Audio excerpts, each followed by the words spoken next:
So yeah, this is sort of 1 year's worth of the odd Saturday and the odd evening of prototyping. It's the prototype of the Junction, only in the analog stage. The control stage still hasn't been developed. It's in a Belgian Christmas biscuit tin, which I had to buy from farmers just to find something suitable, and had to eat all the biscuits to make room for it. And yeah, what we've got going on in here is basically a signal path that enables you to have two guitars, A or B. B just goes straight through to a splitter. B goes to the splitter also, but it goes via a little preamp which gives you either a bit of gain or a bit of boost, and it's really clean, doesn't colour your tone at all.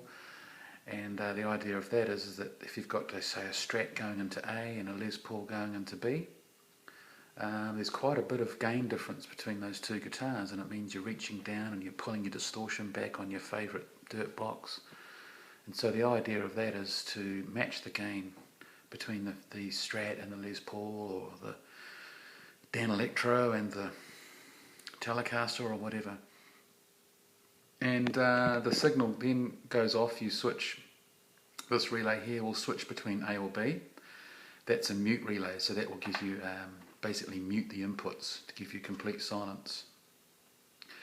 The signal goes up to this distribution here, very clean once again, doesn't colour the tone, and that there will split the signal into three ways via these relays. And so these relays can be switched 1, 2, 3, or 1 and 2, 1 and 3, or all three on, basically. So that's where this control circuitry comes in here, which I'm still working on. It's going to end up being a little microcontroller that basically there'll be one button to do all of the output switching and one button to do all of the muting and input switching. Just a 2-button top with indication LEDs. The signal then goes out through any combination of these outputs, all exactly the same, identical, clean signal. Just before that, of course, is a send and return. So what that means is you can go through a few common effects like a wah-wah, maybe a volume pedal, Dr. Q or something like that. Then it comes back, goes through the distribution, goes out through these, and then you could go off to one signal chain that perhaps goes through your favourite dirt channel, and maybe goes through a stereo delay. The stereo signal comes back into here, left and right. This one here, perhaps that might go off into another signal chain that's got maybe a rat or something else like that. That will come back, or then you go maybe through a reverb unit or something that you've always liked but it's been a bit difficult to have on the pedal board. That will then come back and go into this left and right input here. They then get summed in this circuit here. It's just sitting there at the moment. And once again, that's a very clean mixing amp that mixes the two left and rights together. So you've got left and right 1 and left and right 2, which then go off to the outputs, the main left and right outputs. Of course, the third output, this guy here, you could have going off to just an amp. So you've got a left-right loop, which both end up going into the left and right. Loop 1, loop 2, both going into the left and right. And you've got a third channel which could be your centre for solos. And I've had it running just like that, and it just sounds awesome. You've got this layered signal, which is not going through one pedal after another, getting dirtier and mushier and more losses.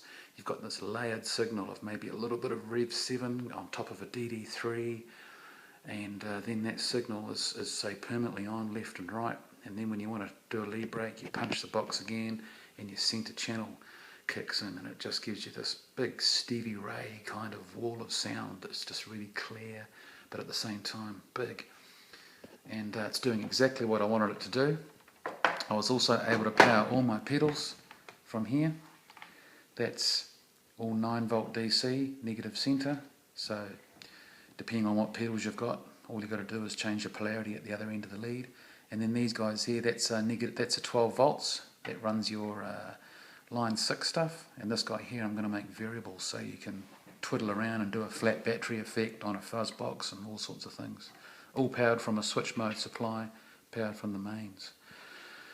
So she's a big undertaking, but I think it's going to be great because it's going to give guitarists who've built a few pedals up over the years or collected a few boutique pedals, it's going to give them total control over their sound, especially if you've got a couple of little amps, a couple of little 25s and maybe a 50 or a 100 watt amp.